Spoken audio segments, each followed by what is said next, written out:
Ce qui m'étonne toujours, alors que nous sommes si prompts à raffiner sur d'autres sujets, c'est la pauvreté de nos idées sur la mort. C'est bien ou c'est mal. J'en ai peur, ou que je l'appelle qu'ils disent.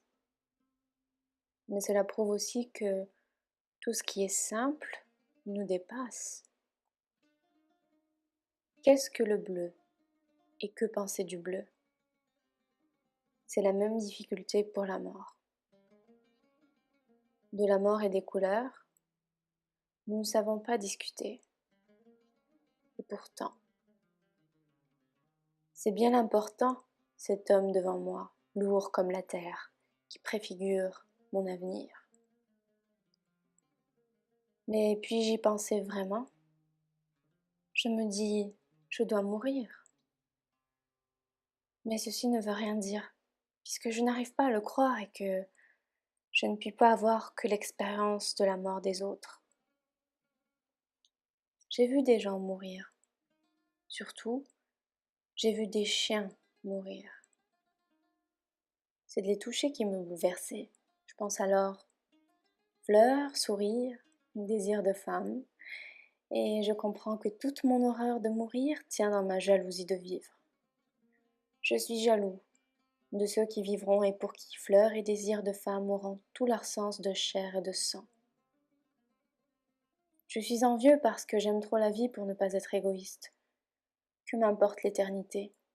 On peut être là, couché un jour, s'entendre dire « Vous êtes fort » et je dois vous être sincère. Je peux vous dire que vous allez mourir. Être là avec toute sa vie entre ses mains, toute sa peur aux entrailles et un regard idiot. Que signifie le reste? Des flots de sang viennent battre à mes tempes et me semble que j'écraserai tout autour de moi. Mais les hommes meurent malgré eux, malgré leur décor. On leur dit « quand tu seras guéri » et ils meurent. Je ne veux pas de cela.